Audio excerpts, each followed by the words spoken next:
A paz do Senhor Jesus. Glória a Deus.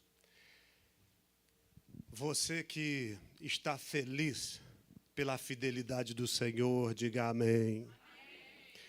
Nosso irmão Flávio testemunhando, dizendo, perdoa, pastor, meu irmão, testemunhos assim que faz com que a nossa fé seja fortalecida. Pedir desculpa nada.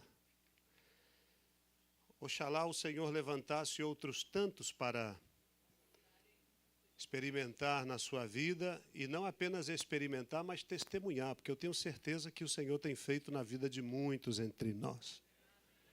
Porque às vezes nós somos tão descuidados que deixamos passar por alto a oportunidade e o dever de falar das grandezas do Senhor.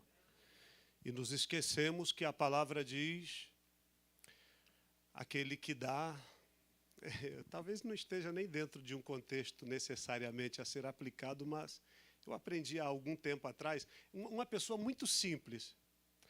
Eu tinha o hábito em todos os cultos, pastoreando em outros países, pelo menos reservar 15, 20 minutos para as pessoas darem testemunhos. Transmitia-se por emissoras de rádio e tal. E uma pessoa muito simples, ela pegou o microfone e ela falou assim: pastor, he aprendido que el que tiene se le dará e tendrá mais em abundância. Eu fiquei pensando, porque o entendimento que ela teve para esse texto foi o seguinte: quem tem testemunho para dar, vai dar e terá muito mais ainda para dar. E eu achei isso tão interessante. Nada a ver com o contexto, mas eu achei interessante. Na simplicidade dela, eu entendi que isso seria também uma realidade, porque tudo aquilo que nós pedimos é para engrandecer e glorificar ao nome do Senhor. E quando nós testemunhamos, engrandecemos ao nome do Senhor.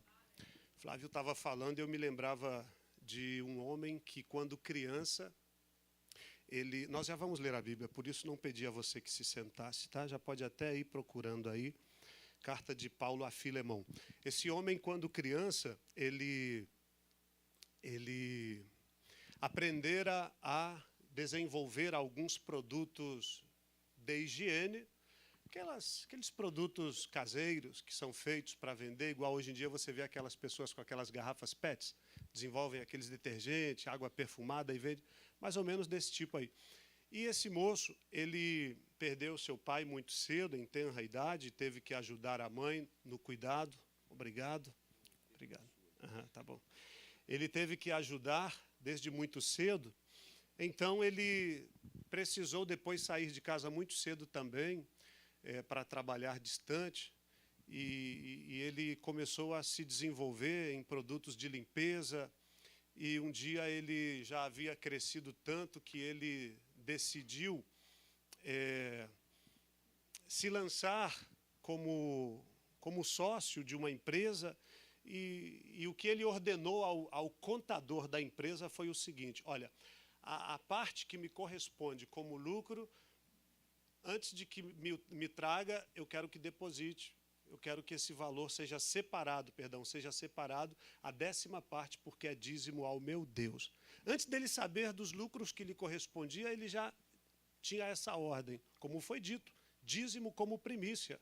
Dízimo não é, se sobrar, se der, semana que vem, mês que vem, não. Dízimo como primícia é, antes de fazer qualquer tipo de direcionamento ao recurso que nos chegou às mãos, separar aquela 10ª parte. Isso é dízimo primícia, primeira coisa a ser feita.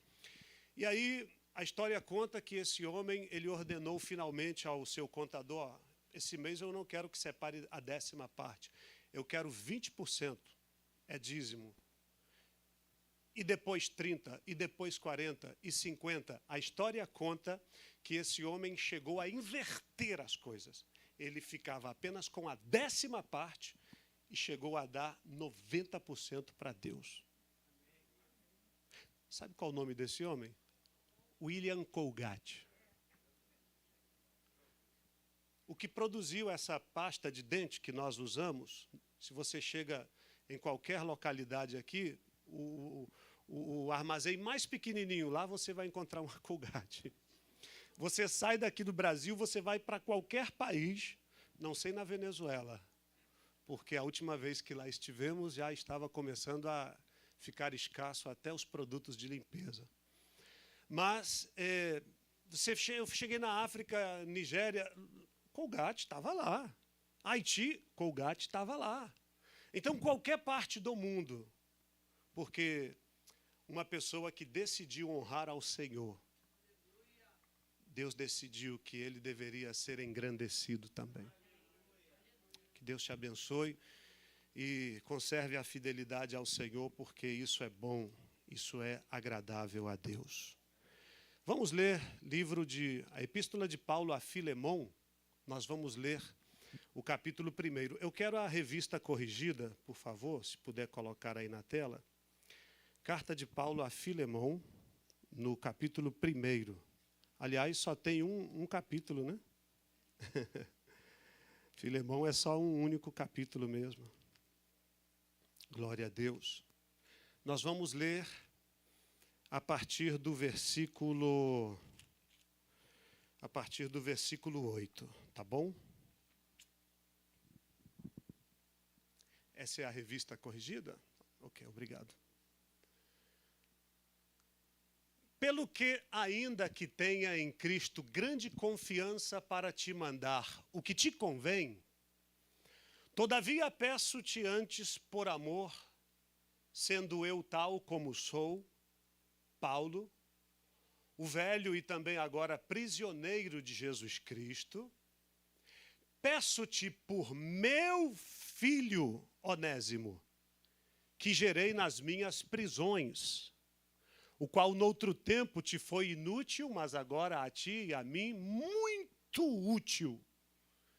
Eu te tornei a enviar, e tu torna a recebê-lo como ao meu coração. Preste atenção nisso. Eu bem o quisera conservar comigo para que por ti me servisse nas prisões do Evangelho, mas nada quis fazer sem o teu parecer, para que o teu benefício não fosse como por força, mas voluntário. Porque bem pode ser que ele se tenha separado de ti por algum tempo, para que o retivesses para sempre.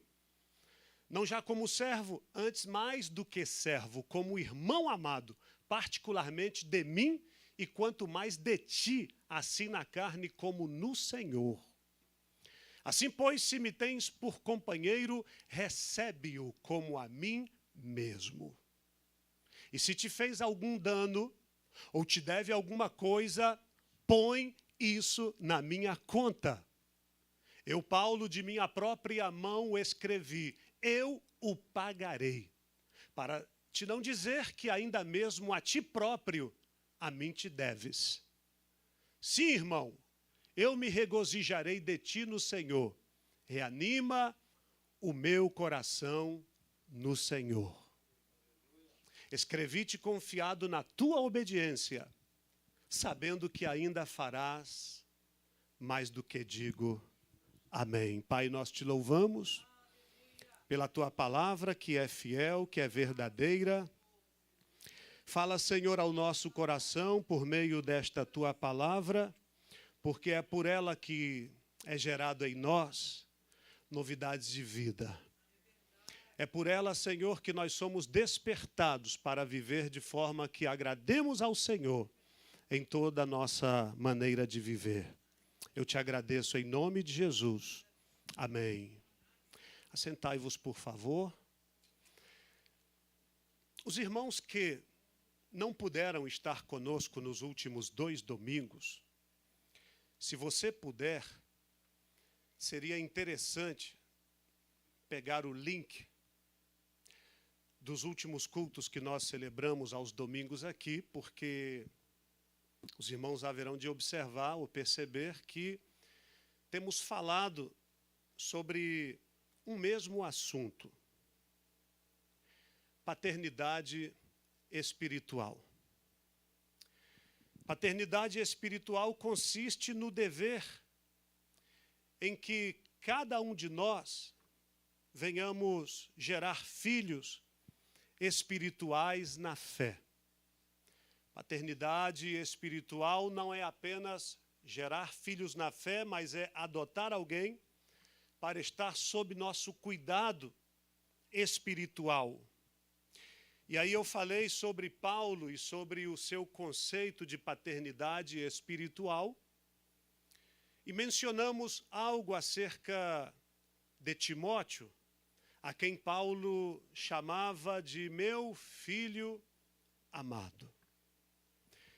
Hoje eu pretendo falar sobre Tito, mas como não tenho certeza se vamos conseguir falar sobre Tito e Onésimo, eu vou iniciar aqui a nossa conversação hoje falando sobre Onésimo, e eu quero falar sobre a relação de paternidade que havia entre o apóstolo Paulo e esse discípulo, a quem ele também se refere como meu filho.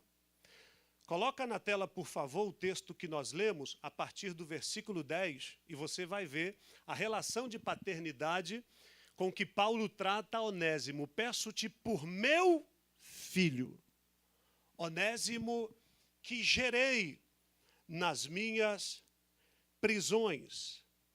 Queridos, o nome Onésimo significa benéfico, ou significa também lucrativo, ou rentável.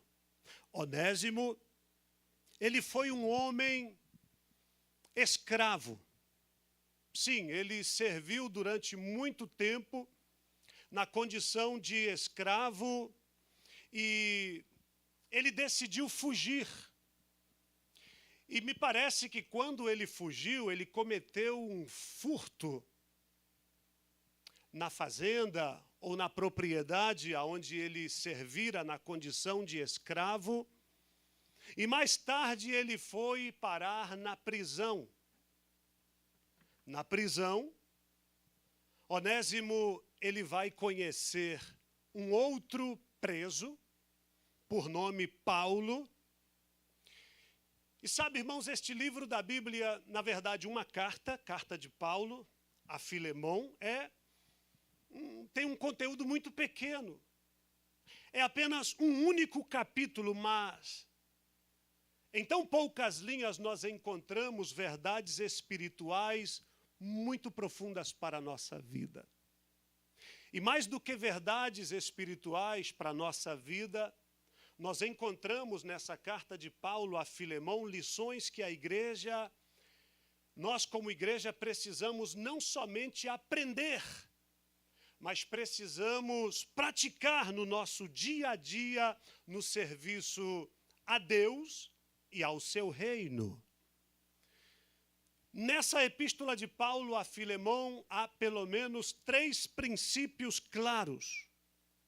Primeiro, nós encontramos o princípio do perdão, nós encontramos o princípio da confrontação, e nós encontramos também o princípio da segunda chance, da nova oportunidade, o princípio de um recomeço. Portanto, amados, nós poderíamos ver de uma forma resumida que essa epístola revela, portanto, a graça de Deus. Revela a falibilidade humana. Quando eu digo que revela a graça de Deus, eu quero que você observe que o agir de Deus sempre nos permite recomeçar. Eu vou repetir. A graça e o agir de Deus sempre nos dá uma chance para um novo começo. Foi assim que aconteceu com Paulo. Foi assim que aconteceu com Mateus, foi assim com Zaqueu, teve um recomeço. Foi assim com Sansão.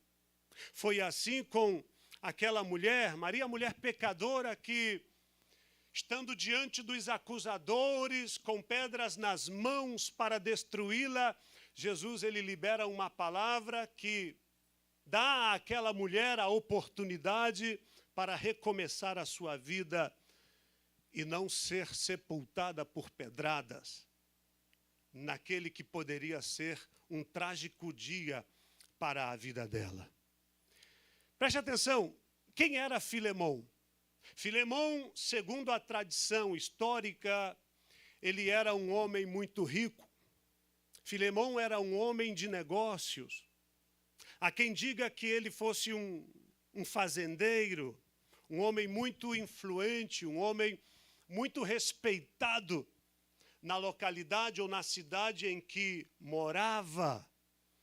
Ele era morador de uma localidade por nome Colossos. Quem morava em Colossos eram chamados os colossenses. E ao que tudo indica, Filemão, ele tem alguns escravos. E no contexto social daquela época, isso não era nenhum delito. Era uma realidade econômica e social no sistema romano, possuir escravos. E o escravo, ele era tratado como mercadoria e ele não tinha absolutamente qualquer direito. O escravo que decidisse fugir da sua condição de escravo, ele seria severamente punido, ou até mesmo ele poderia ser condenado à morte, se tentasse fugir. Então, Filemão, ele tinha alguns escravos, e entre os escravos que ele tinha, um por nome Onésimo. Onésimo era um escravo, e me parece que ele não era qualquer escravo, ele gozava de alguns privilégios na fazenda do Filemão. Só que Onésimo, como eu disse, ele roubou. Isso nós percebemos no texto que nós lemos, no versículo 18, quando Paulo vai recomendar a Filemão a que recebesse de volta a Onésimo. Paulo diz o seguinte: se te fez algum dano, então, no original, aqui no sentido original, aqui é se ele te deu algum prejuízo. Ou seja, se ele teve alguma apropriação ilícita, fruto de alguma extorsão ou de algum roubo, então eu te pagarei. Então Onésimo, ao fugir, ele causou prejuízo para o seu senhor, ou seja, para Filemão. Então, como eu disse, o escravo que tentasse fugir, ele seria violentamente castigado, ou então ele seria até condenado à morte. Agora, pense comigo, o camarada, pelo simples fato de tentar fugir, ou de fugir, ele poderia morrer. Pense o que poderia acontecer a Onésimo, porque ele, de fato, foi flagrado num delito em que resultou em prejuízo para o seu amo, ou seja, para Filemão. Onésimo, quando rouba Filemão, diga comigo, ele foge. Foge, mas Filemão, como eu disse, ele era um homem de influência. E ele consegue que Onésimo fosse capturado em Roma, já no que era chamado a capital do império. Então, Onésimo, ele é enviado à prisão, acusado de roubo e acusado de fuga, o que não lhe era permitido. E lá, estando na prisão em Roma, ele encontra-se com um outro prisioneiro por nome Paulo. Ora, Onésimo estava preso em Roma, mas quando iniciou a sua trajetória, a sua fuga, ele sai de Colossos. Colossos, preste atenção nisso, era uma cidade conhecida por cidade das águas frescas.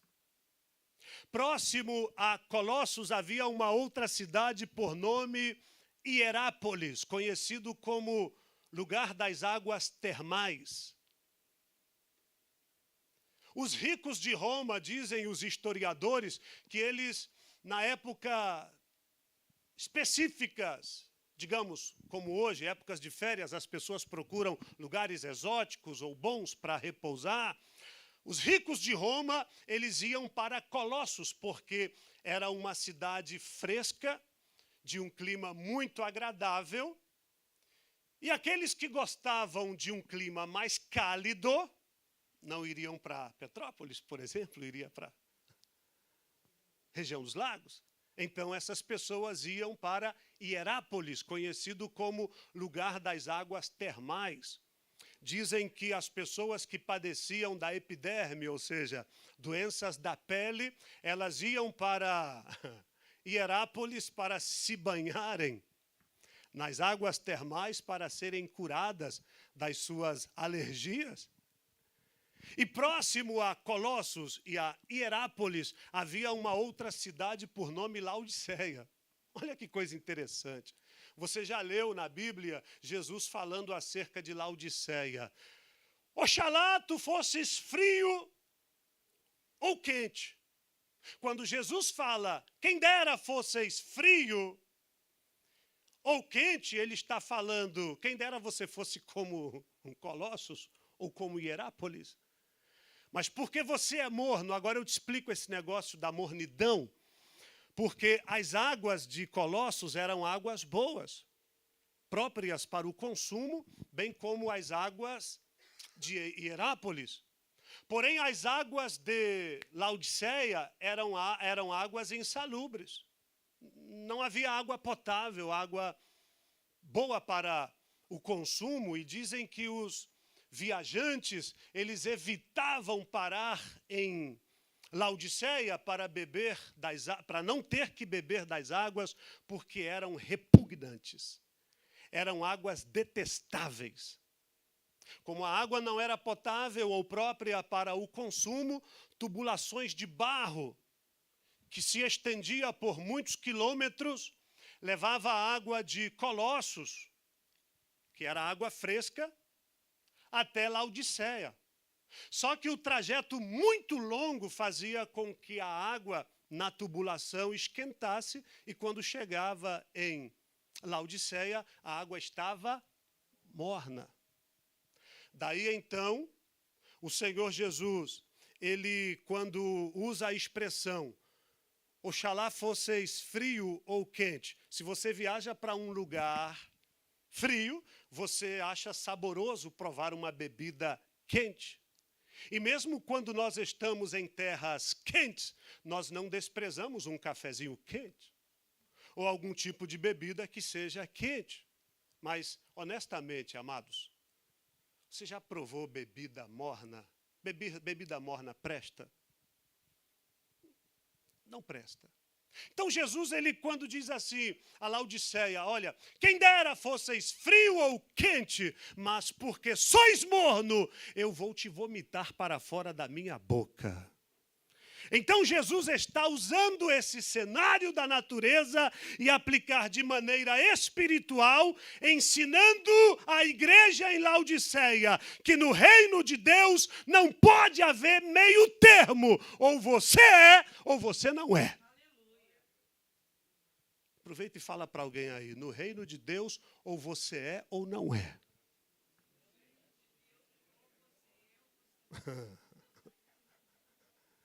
Eu costumo dizer que uma mulher não pode estar grávida, embaraçada em espanhol. A mulher não pode estar mais ou menos grávida, ou está ou não está.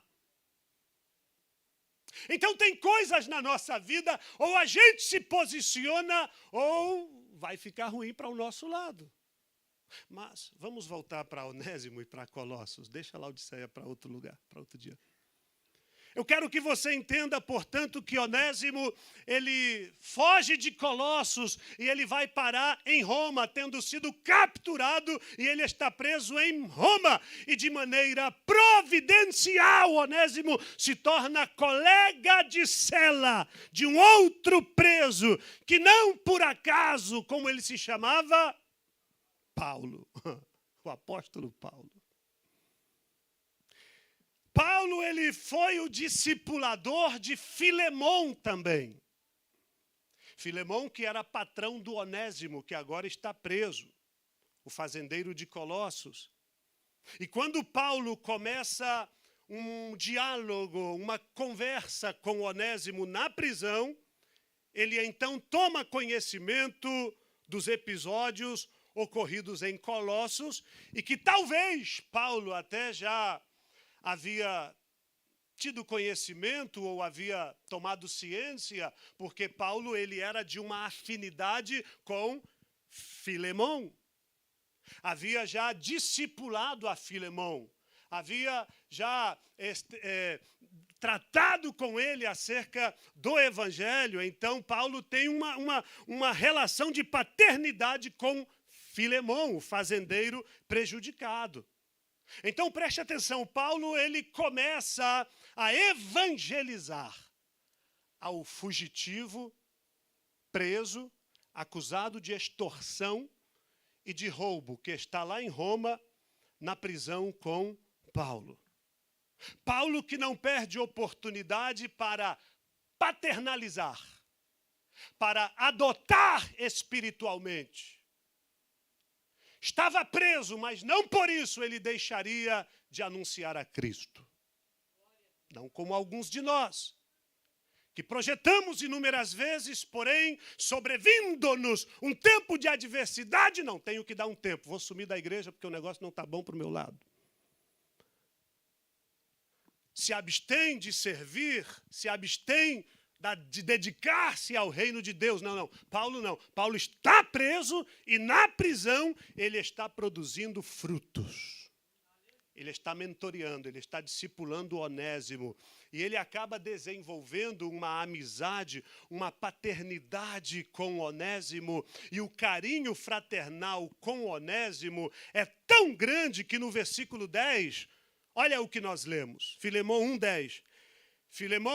Paulo agora, depois de dias, não sabemos quanto tempo exatamente, na prisão, discipulando, mentoreando, adotando espiritualmente a Onésimo.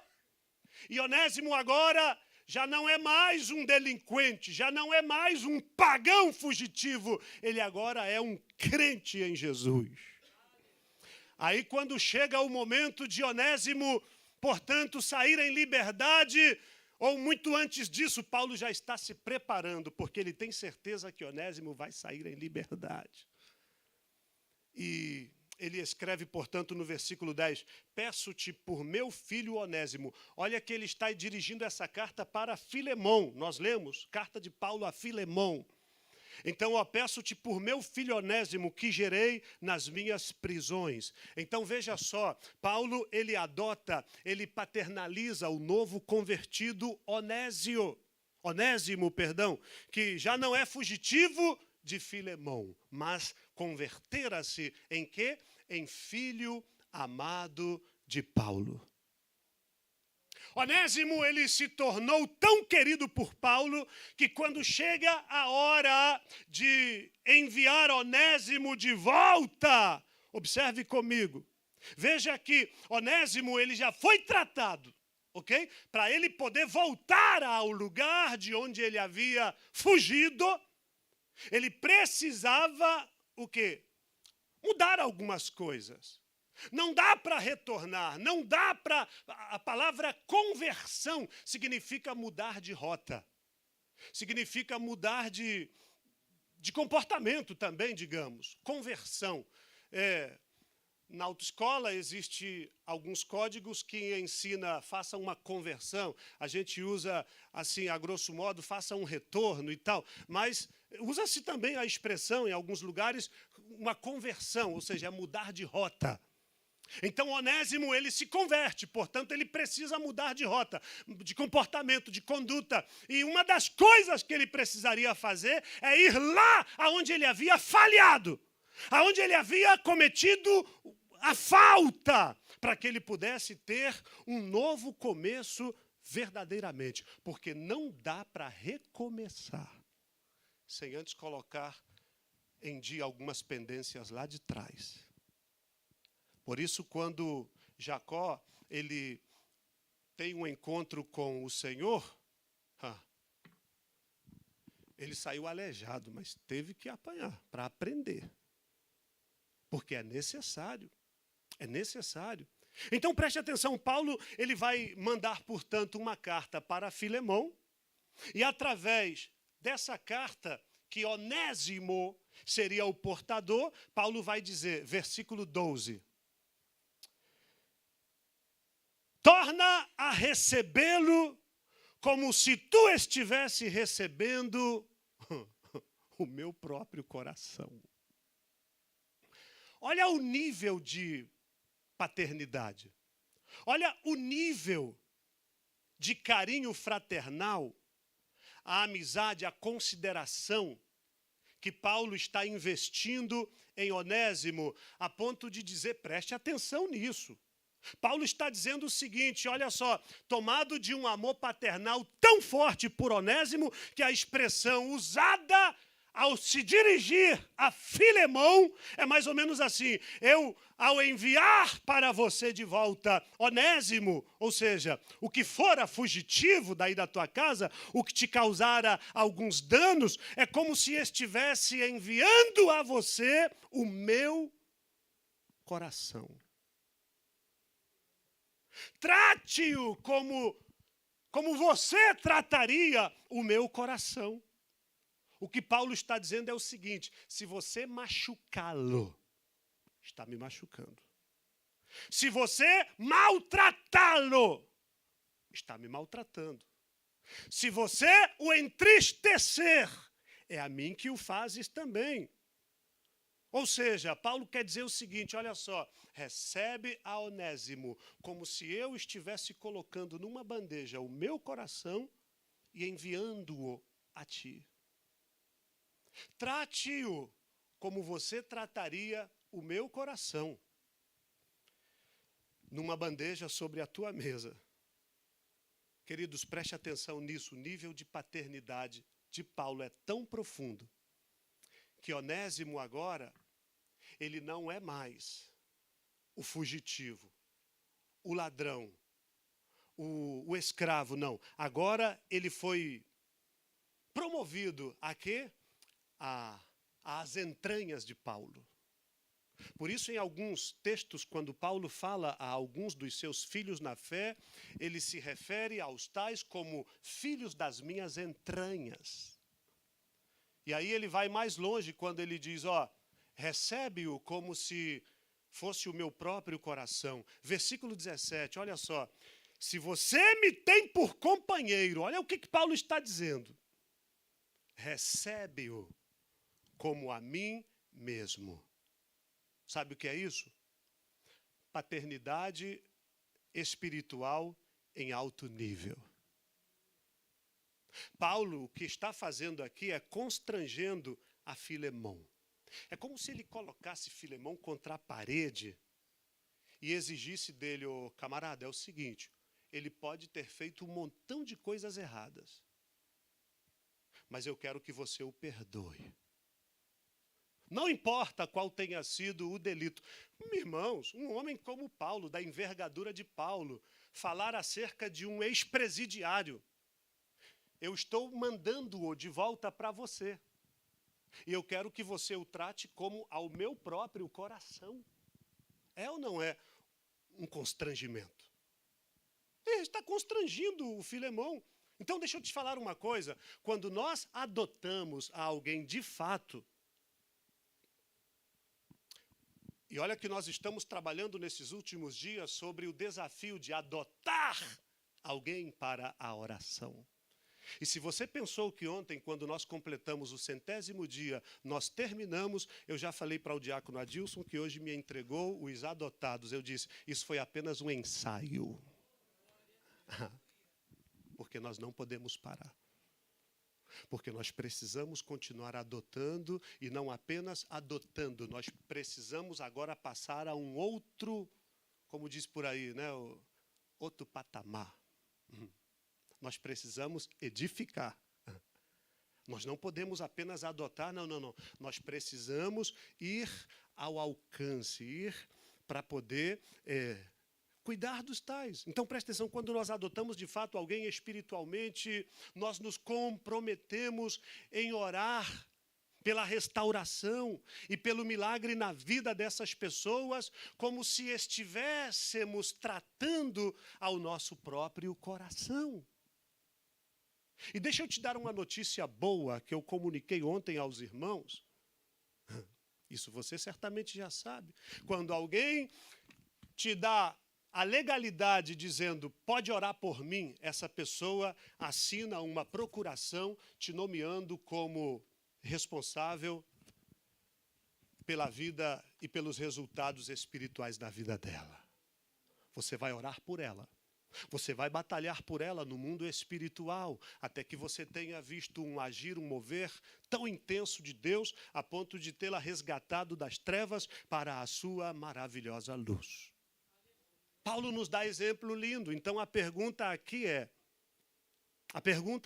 nós como igreja, amamos os nossos filhos espirituais a tal ponto?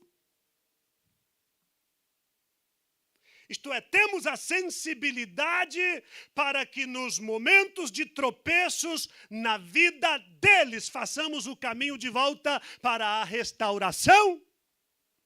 Precisamos melhorar. Nós precisamos melhorar nisso. Ou será que nós fazemos parte do grupo que te tenho por irmão somente se você atende às minhas expectativas? Mas se um dia você me decepcionar e não atender mais às minhas expectativas, eu te demonizo, eu te excomungo. Eu não creio nesse evangelho.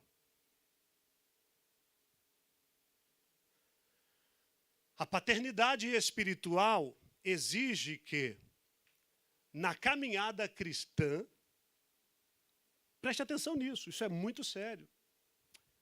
Desenvolver a paternidade espiritual ou a maternidade para as irmãs espiritual exige que na caminhada cristã eu entenda que adotar alguém em Cristo é envolver as minhas entranhas. Por isso, no versículo 12, Paulo diz, torna a recebê-lo como ao meu coração. Na Bíblia, eu até anotei aqui, na Bíblia King James, no versículo 12, fala, torna a recebê-lo como as minhas próprias entranhas. Paulo usa alguma vez uma expressão dizendo, vós os que sois de entranhável misericórdia. Ah, irmãos, isso é muito interessante. Porque isso fala de envolvimento profundo. Entranháveis misericórdia, daí o motivo de Paulo dizer, em Gálatas 4,19, meus filhinhos, por quem de novo sinto dores de parto, até que Cristo seja gerado em vós. Então, o amor paternal de Paulo é tão grande que ele diz a Filemão, recebe-o como a mim mesmo. Recebe-o como a mim mesmo. Deixa eu tentar melhorar isso aqui. Imagine que eu sou convidado para ministrar, para pregar em alguma igreja. E, excepcionalmente, naquele dia eu não posso, porque eu tenho algum compromisso. Então, eu vou chamar, um exemplo, Manassés, William, pastor Marcelo, algum obreiro da igreja. E eu vou conversar com o líder do departamento ou com o pastor da igreja que me convidou. Olha, eu não posso, porém eu vou enviar a um dos obreiros da nossa congregação. Aí o pastor de lá, eles têm por hábito perguntar assim, são tão gentis, às vezes a gente tenta responder à altura, mas não conseguimos, vamos melhorar. Às vezes a gente sai para pregar aí, eles perguntam, pastor, o que a sua esposa gosta de comer? O que ela gosta? Você fala, ela não é muito chegada a peixe não, mas de resto é... Pastor, o que é que o senhor... Eu falei, irmão, não precisa. Não, mas não era isso que eu queria falar. Suponhamos que o Manassés vai representar, eu não fui pregar numa igreja, e aí o pastor vai perguntar assim, então o senhor não pode ir. Ok, então, o Manassés, o que o senhor está enviando para que lhe represente no culto, o que é que eu faço por ele? Aí eu vou falar, oferece ovo frito para ele? Nada contra, eu até gosto.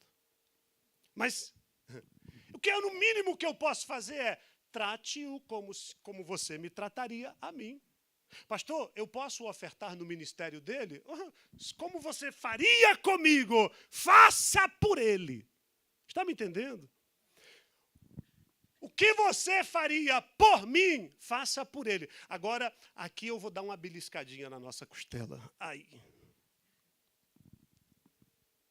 Será que nós temos tratado aos demais da maneira como nós gostaríamos que nos tratassem a nós mesmos?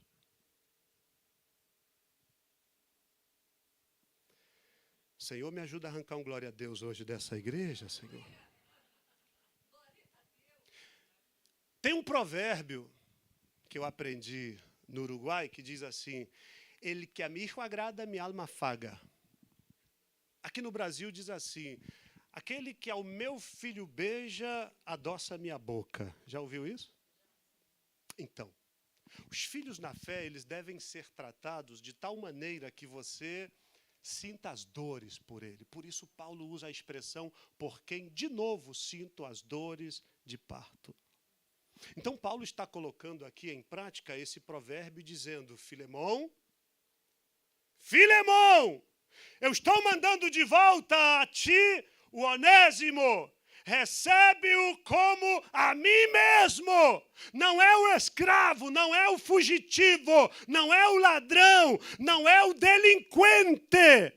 Eu estou enviando a ti, recebe-o como o meu próprio coração. Note bem, queridos. Onésimo cumpriu a pena, Onésimo está livre para seguir seu rumo. Mas como eu disse, volto a dizer, como seguir o rumo, como ir adiante, como avançar se ainda tem situações mal resolvidas lá atrás. Deus está falando com alguém aqui: você não progressa, você progride, você não vai avançar, você não vai ver. E isso não estou profetizando, eu estou apenas refrescando a memória de alguns. Talvez a ausência de um progresso são pendências lá atrás que ainda não foram resolvidas. Então Paulo escreve a carta e a entrega a Onésimo, o presidiário, e diz: olha só, volta a Filemão. Entrega essa carta e fala que eu te mandei. Mas o meu pai, o Paulo, o apóstolo, o reverendo, mas eu fiz muitos males para o Filemão. Fica tranquilo, rapaz. Ele vai se posicionar a teu respeito quando ele lê essa carta que eu estou mandando. Aí no versículo 13, olha o que diz no versículo 13, Paulo diz assim: eu gostaria de retê-lo comigo porque é um inútil. Amém? Eu gostaria, eu bem quisera conservá-lo comigo para que por ti me servisse nas prisões do Evangelho. Aí, Paulo, na outra expressão, ele vai dizer assim: eu bem gostaria de retê-lo comigo porque ele é muito útil para mim. Mas eu não vou retê-lo. Eu estou mandando-o a você. Ô Filemão, eu não estou mandando para você uma tranqueira não, tá?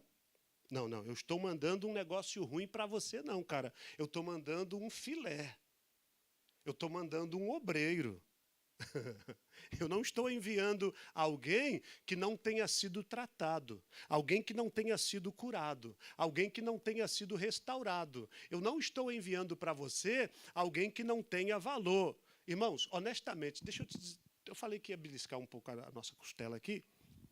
Tem pessoas que, quando elas chegam e elas dizem assim: pastor, eu quero que me dê carta, porque eu me mudei, eu estou morando muito distante, eu não vou mais congregar aqui porque eu preciso. Enfim, alguma situação, a pessoa tomou a decisão. Irmãos, a gente dá a carta com uma tristeza, com um pesar, tipo assim, querendo reter. Mas eu já tive experiências de ligar para alguns amigos, pastores, e dizer: a pessoa fulano de tal não está mais aqui, está indo para aí. Rapaz, que problema que tu está me enviando, Jesus, tem misericórdia. Segura mais um tempo aí, pastor. Bem como pessoas que você recebe, que você se enche, se regozija, não é verdade? Nós temos sido testemunhas disso aqui, meus irmãos, não vamos longe. O juízo começa na nossa casa. O que Paulo está dizendo para Filemão é o seguinte: olha só, eu estou te mandando aí um cara bom, um obreiro que foi mudado, que foi transformado, sabe? Agora, vamos voltar no versículo 11. No versículo 11, Paulo diz assim: antigamente ele não tinha utilidade para ti. Noutro tempo te foi inútil, mas agora a ti e a mim muito útil. Eu te torno a enviar. Então, como eu disse, dá uma paradinha para lavar umas roupas. Ou, como eu disse, beliscar. Antes, noutro tempo, ele não era útil. Nem para o patrão, nem para o Filemão, e nem para Paulo, porque Paulo não iria... Paulo mesmo, ele escrevera certa vez, a ninguém imponhas as mãos precipitadamente para que não sejas participante de pecado alheio, ou seja, não ordene ao ministério um neófito que ainda não esteja devidamente preparado, apto ou capacitado para que não ande por aí fazendo besteira e envergonhando a fé. Foi isso que Paulo quis dizer. Mas Paulo está dizendo, eu estou te mandando alguém útil para mim e para você também, irmão. O que Paulo está fazendo aqui é corrigir um hábito ruim que nós, igreja, temos. O hábito ruim que nós, igreja, temos é de não querer dar a ninguém segunda chance. Uma vez pecado, uma vez caído, uma vez ferido, não serve mais para conviver com a gente, porque nós somos um bocado de anjos humanizados.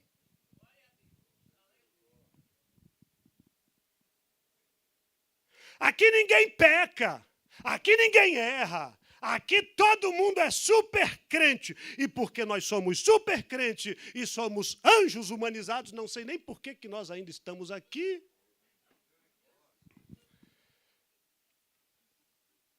Aí se a pessoa erra, nós já não queremos mais. Não queremos mais. Se ajeita na cadeira. Deixa eu te falar uma coisa, irmãos. Isso não é verdade o que eu estou falando, é? Nós não somos anjos, mas nós queremos que os nossos vizinhos se comportem como tal.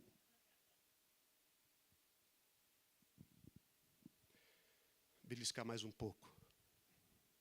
Nós aceitamos que o ladrão, nós aceitamos que o prostituto, o fornicário, o assassino, o estuprador, o alcoólatra, o drogado, nós aceitamos que ele aceite a Jesus, seja discipulado, seja batizado nas águas, suba nos nossos altares para pregar, para dar testemunho, para cantar, e quando isso acontece, nós falamos o quê? Que lindo! Ah, porque Deus fez uma grande obra de transformação. Mas nós não aceitamos quando alguém entre nós tropeça. Porque naquele caso, Deus é muito bom, muito forte, muito poderoso para fazer uma obra transformadora. Mas, no nosso caso, se algum de nós cair, parece que Deus não tem capacidade de levantar ou de restaurá-lo. Eu não entendo isso. O cara sai lá do mundo, drogado, estuprador, violento, não sei o que e tal. Daqui a pouco está cantando, está pregando e todo mundo olha. Uau, que obra tremenda. Deus transformou. Agora, ai de Charley de Souza se ele tropeçar. Ai de Manassés. Os próprios patrícios vão fazer igual Hitler.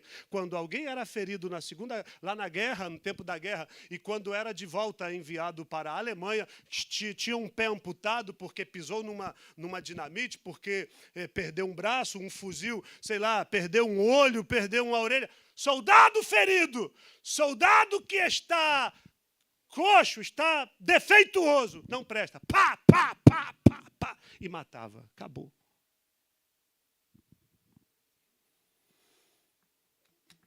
Mas eu creio no poder transformador e restaurador que o Evangelho de Jesus produz. Eu creio, você crê nisso? Nós não podemos nos comportar como o fariseu diante do publicano.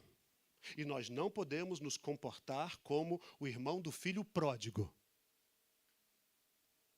E eu não estou aqui querendo abrir precedente para que o camarada viva uma vida desonesta, uma vida de safadeza, de sem vergonhice, uma vida desregrada, perdoa a expressão, e que tenha que também ser posto pano quente em cima, em detrimento ao que nós estamos ministrando.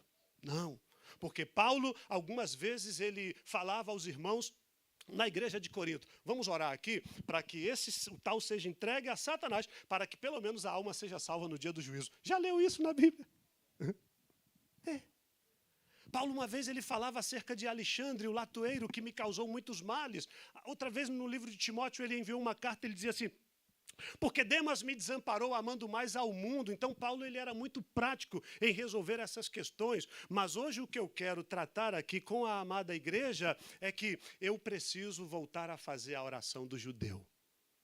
A oração do judeu: ó Deus dos novos começos e das novas oportunidades, eis-me aqui outra vez, de novo.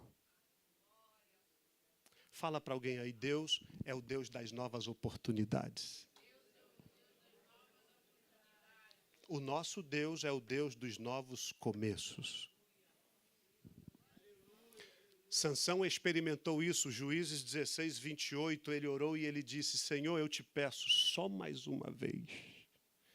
E lhe foi restituído a força e ele julgou os filisteus que zombavam e que, sabe, irmãos, o templo veio ao chão, pereceu Sansão, mas enfraqueceu os filisteus.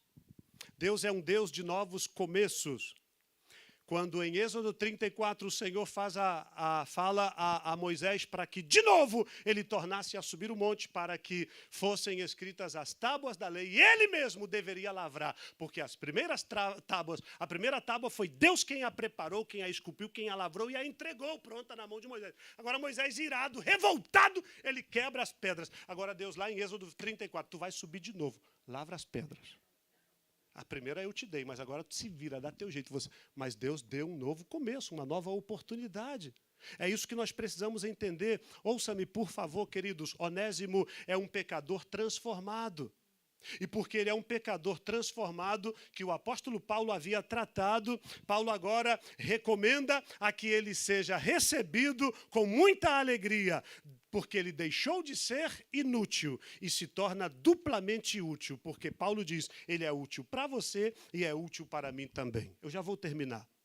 E Onésimo, pelo que nós vemos, quando ele volta como representante de Deus, ele está levando carta de Paulo, não apenas a Filemão, mas ele levou a carta também de Paulo aos Colossenses. Então, Onésimo é agora parte do ministério apostólico de Paulo.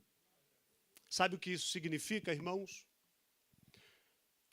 Que Deus pode pegar algo ou alguém que eu e você desprezamos e torná-lo num mensageiro para o evangelho da graça. Deus faz isso. Deus pode torná-lo num soldado combatente para o seu reino. Deus pode fazer isso. Deixa eu te dizer uma coisa: não é porque ele foi ferido na batalha que ele deixou de ser um soldado importante. Não é porque foi ferida na batalha que deixa de ser uma peça fundamental e importante no exército do Deus vivo. Então, para resumir, o que Paulo está fazendo é desconstruindo toda a argumentação de Filemão acerca de Onésimo. Agora, eu imagino Paulo antes da prisão, antes de Paulo ir em Roma, conversando lá em Colossos com o Filemão, e o Filemão: Paulo, rapaz, precisa de ver, cara. O Onésimo, como eu ajudei, eu nomeei o cara como capataz. Ele ganhava até mais. Ganhava, escravo não tem direito a nada. Ele gozava de algumas prerrogativas, de alguns privilégios diferentes aos demais escravos, mas não é que o camarada me enrolou. Aí, irmãos, Paulo, se lembrando do que falara Filemão, Paulo agora ele vai engrossar mais o caldo, porque observe só. Parece que Paulo, capítulo 1, versículo 16, olha isso. Parece que o muito que Paulo conhece acerca de Filemão, ele sabe, ele subentende que não vai ser fácil convencer a Filemão a ceder, a aceitar fácil. Porque alguns de nós somos mais turrões. Alguns de nós somos mais, enfim, Aí Paulo, ele sabe que Onésimo pode ainda ser penalizado e cobrado por Filemão de alguma forma. E aí, Paulo usa duas expressões, olha aí, versículo 16, duas expressões constrangedoras. O que Paulo diz? Eu não quero que você o receba como servo. Antes, mais do que servo, receba-o como irmão amado. O que Paulo está dizendo? Filemão, sou teu pai, rapaz, eu te ganhei, eu estou te discipulando, estou desenvolvendo a paternidade. Está me entendendo? Então, não quero que você o receba agora como escravo. Eu quero que você o receba como irmão amado. O que Paulo está dizendo é, você é meu filho, e Onésimo também. Ele não será mais tratado como escravo, mas como irmão. Porque ele é filho das minhas prisões e eu o transformei no ministro do Senhor. E aí a minha pergunta para finalizar é, nos tratamos como irmãos ou nos medimos como se fôssemos superiores uns aos outros? Dá para a gente pensar hoje nisso aqui, amados? Eu quero que você feche os teus olhos porque, fala sério, essa carta é muito constrangedora. Muito. A igreja tem que se converter e se converter todinha. Falei, eu preciso melhorar. Agora, como eu disse, Paulo vai engrossar mais o pescoço, olha só. Versículo 18. Escrevo com minhas próprias mãos. Se ele te fez tanto dano, se ele te deve tanto, aí Paulo diz assim, coloca na minha conta.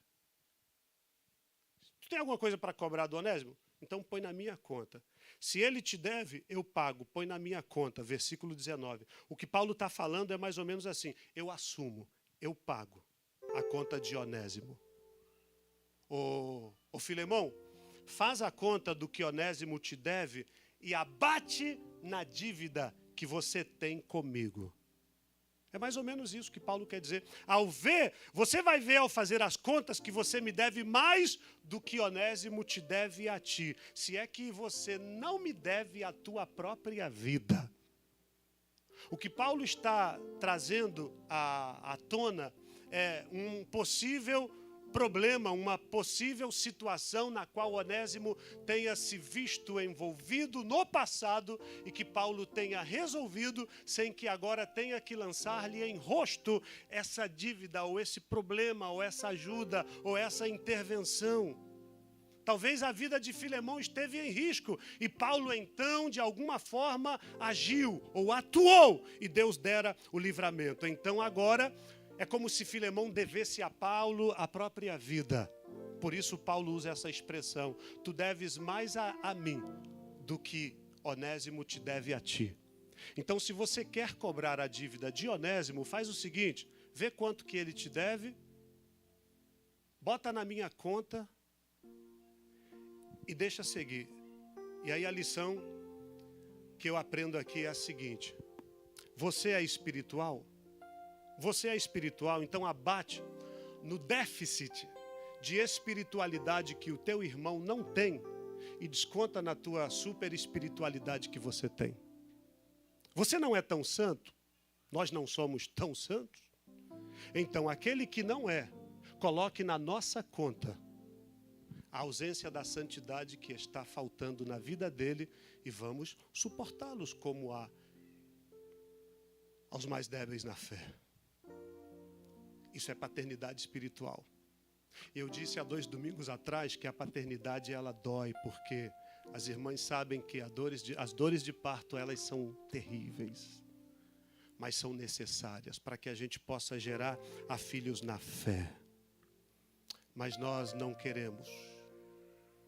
O problema é dele, o problema é dela, quem caiu foi ele, quem errou foi ela, ele que pague a conta, ela que se resolva e que busque resolver da forma dele. Então, em vez de cobrar ao outro a falha dele ou a falha dela, traga para a sua conta a dívida do outro. Aí eu me pego pensando aqui na função do sacerdote. O sacerdote, ele tinha as... Como é que chamava aí? Que botar, éfode, né? Éfode ou éfode? Éfode. O sacerdote, ele tinha um éfode que era colocado mais ou menos nessa altura do peito. O éfode do sacerdote fazia parte da indumentária que era necessário para ele entrar no lugar santo para oferecer sacrifício pelo povo. No éfode do sacerdote tinha que ter 12 pedras. 12 pedras de cores diferentes. Quem olhasse de frente tinha a impressão de que aquelas pedras eram todas iguais, lineares, parecidas, lapidadas, polidas. Mas a Bíblia ensina que as pedras deveriam ser pedras robustas.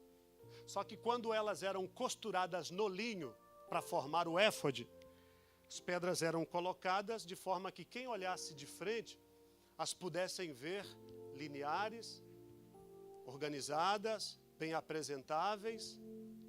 Só que o sacerdote, quando ele olhasse daqui, por trás, ele percebia que havia irregularidades nas pedras.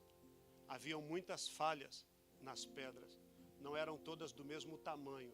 Elas eram alinhadas de forma para quem olhasse de frente pudesse notá-las uniforme. Mas quem olhasse daqui de trás entenderiam que elas não eram todas uniformes. E aí eu aprendo, irmãos, que desenvolver a paternidade espiritual é você olhar de frente e você perceber, ou todos nós percebemos, ou parece que está tudo legal, tudo normal, tudo perfeito. Mas quem olha por trás aqui, vê que há um monte de imperfeições. E aí o sacerdote, ele deveria ouvir. As 12 pedras representavam o quê? As 12 tribos de Israel. O sacerdote deveria ouvir o que acontecera com a vida das pessoas que eram membros das 12 tribos de Israel. E o sacerdote deveria interceder por eles. Interceder por elas. Sem se importar qual fosse o delito que ele ou ela ou a pessoa tivesse cometido ou praticado. O éfode era uma coisa tão sagrado, tão santo, meus irmãos, que quando Arão está para morrer, em Números 20, 26, o filho Eleazar estaria para representá-lo. Então Deus fala assim, tira as vestes de Arão, tira o éfode, porque ele será recolhido. Então coloque as vestes sagradas, sacerdotais, no seu filho, porque ele vai morrer. Ou seja, o éfode, ele era tão importante que Arão está para morrer e representava a autoridade sacerdotal, de forma que não poderia morrer sem antes ser removido o éfode. Está me entendendo?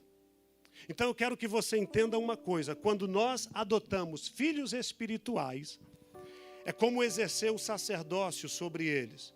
O sacerdote não denunciaria o erro, mas não denunciaria as falhas das 12 tribos, mas parecia que tudo estivesse normal, mas não estava. Ele sabia que não estava, mas ele iria interceder por eles. Deus vai enviar filhos, Deus vai enviar pessoas, bebês espirituais, que precisarão ser tratados, que precisarão ser cuidados, que precisarão ser ensinados, que precisarão ser alimentados, que precisarão serem gerados como a verdadeiros filhos na fé. Você está pronto para recebê-los? Eu quero orar por você. Nós não podemos exercer o ministério do juiz, porque o ministério do juiz aponta a falha para envergonhar. Mas o ministério do sacerdote, ele intercede para poder restaurar. Eu quero que você feche os teus olhos para orar comigo. A espada do juiz religioso é a língua, mas o sacerdote sabe que entre ele e Deus e a pessoa que está passando pelo drama, pelo problema, pela dificuldade, aquilo ali deve ser preservado e ele deve apenas orar por ele, orar por ela, para que possa ser reerguido, ser levantado novamente e andar de cabeça erguida. Feche os teus olhos. Pai, nós queremos orar nesta noite. Se você puder ficar em pé, fique. Aleluias. Paulo foi instrumento de Deus para perdoar ou para salvar a Onésimo, a fim de que Onésimo tivesse uma segunda chance. A minha pergunta é: quantos aqui nesta noite precisamos de Deus uma segunda chance? Talvez você precise de um outro exemplo. Talvez o de Onésimo é muito antigo e não sirva porque já se empalideceu, já aconteceu há mais de 2000 anos. Mas você quer um exemplo atual? Eu e você. Eu e você, sim, você é o exemplo claro. Eu e você somos o exemplo gritante, poderoso, de que o nosso Deus, Ele dá uma segunda chance. Se você não consegue compreender a grandeza da segunda chance que Paulo consegue gerar para Onésimo diante de Filemão, eu quero que você pare um pouco nesta noite e pensa em você. Pensa na tua história. Aonde você esteve? Quem você era? O que você fez? Com quem você andava? Onde você estava? Se não existisse a segunda chance, aonde estaria você ou aonde estaria eu? Aonde estaríamos nós se não houvesse uma nova oportunidade? Se não houvesse uma segunda chance da parte de Deus? No entanto, eu e você estamos aqui. Por quê? Porque Jesus um dia, olhando para o Pai, Ele disse: a mim e a teu respeito, Ele disse: recebe-o. Recebe-o como ao meu próprio coração. Recebe-o como oferta agradável. Eu imagino que Jesus, olhando para Deus Pai, um dia Ele disse: recebe o Charley, recebe o Marcelo, recebe o Írio, recebe a Dinalva, recebe o Ezequiel, recebe o Flávio, recebe o Manassés, recebe a Paulo, como se estivesse enviando o meu próprio coração. Foi isso que Jesus fez, irmãos, ao entregar a sua vida por nós. É por isso que em Isaías 53, no versículo 10, está escrito: Ele verá o fruto, o trabalho da sua alma. Isaías 53, 10. Ele verá o fruto, o trabalho da sua alma e ficará satisfeito. O que significa isso? Jesus olhando para este lugar agora e dizendo para o nosso Deus Pai: valeu a pena a cruz, valeu a pena a coroa de espinho, valeu a pena as bufetadas, a cruz tão pesada, valeu a pena. E eu quero orar, você que precisa de uma segunda chance. Talvez você precisa de uma segunda chance no sentido de um novo começo na tua casa. Alguém precisa de uma intervenção de Deus na vida dele, na vida dela. Você vai vir aqui na frente porque eu quero em 2 minutos orar e já terminar. Você que precisa de um novo começo, de uma nova oportunidade, de um novo tempo, de uma nova chance de Deus, eu quero orar por você. Mas se está tudo bem, você não precisa, eu vou orar a si mesmo por você. Mas você que precisa de uma reconciliação, de uma entrega ao Senhor, de dar um passo de fé produtiva para entregar a vida ao Senhor, assim como o Onésimo, que era um preso que estava para ser condenado. Um Onésimo era um homem que tinha do passado apenas marcas de um passado tenebroso por conta dos seus delitos. Mas a graça o alcançou estando na prisão. Isso, vem à frente porque eu quero orar por você. Vem, amado, aproxime-se, por favor. Estenda as mãos para cá, queridos. Estenda as mãos, feche os teus olhos e ore comigo. Ore por estas pessoas que estão aqui diante do altar. Ore por você, ore pela sua casa, ore pela sua família, em nome de Jesus. Feche os teus olhos, ore comigo, Pai. Nós oramos nesta noite a favor de cada uma destas pessoas. Ministra, Senhor, sobre essas vidas. Eles estão hoje recuperando ou rompendo, assim como Onésimo, as prisões, a cela das prisões. O preço foi pago e quem pagou foi o Senhor.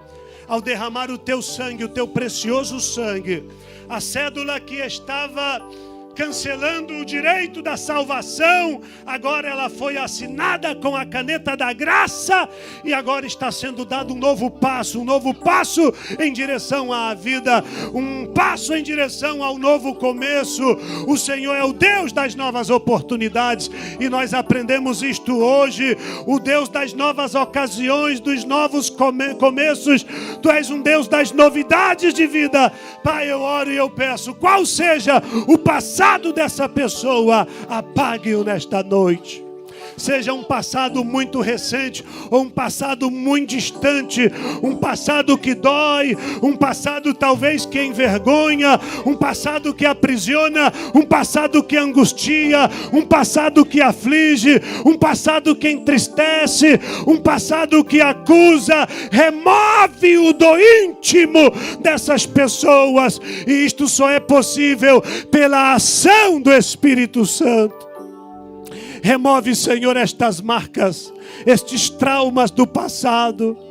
Pai, o acusador estava pronto para acusar de dia e de noite, estava pronto para acusá-los, e nós aprendemos que já não há qualquer condenação para aqueles que estão em Cristo Jesus. Por isto estas vidas podem se reerguer, podem se levantar das inutilidades, podem se levantar da condição de perdidos e condenados na qual se encontrava, e obter, Pai, do Senhor uma nova chance. Mostra, Senhor, para ele, mostra, Senhor, para ela, uma nova oportunidade que está sendo gerada nesta noite. Obrigado, Senhor, porque muitos de nós saímos do status de escravos, de prisioneiros, de perdidos, de condenados, de herdeiros da condenação, do fogo do inferno. E como está escrito na tua palavra em João 1,11, ele veio para os seus, mas os seus não o receberam, mas a todos quanto o receberam, deu-lhes o direito de serem feitos filhos. Filhos! Filhos amados! Filhos amados, filhos de Deus. Obrigado, Senhor, porque o Senhor nos tem promovido a cada dia a esta condição de filhos amados, lavados e remidos pelo poder que há no sangue de Jesus. Não mais como escravos, não mais como condenados, mas como filhos. Levante a mão e diga: obrigado, Jesus, porque eu não tenho mais a condição de escravo, mas eu agora estou num status de filho amado. Obrigado porque o Senhor me adotou, mesmo em meio aos meus pecados, em meio aos meus delitos. Eu me levantei disposto a recomeçar, disposto a um novo começo, disposto a uma nova vida. E esta nova vida me faz livre, liberto do poder das trevas, no nome de Jesus. Você pode aplaudir ao Senhor. Aleluia! Uma chance igual a essa, talvez eu não tenha mais.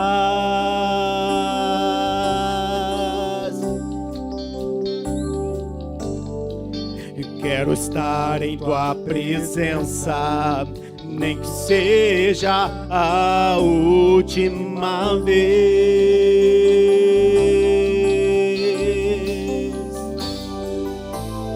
Se tiver que gritar, eu gritarei. Se tiver que chorar, eu chorarei. Se tiver que humilhar o meu espírito, assim o farei. Me dá mais uma chance. Eu quero nascer do teu Espírito. Levante as mãos para Deus.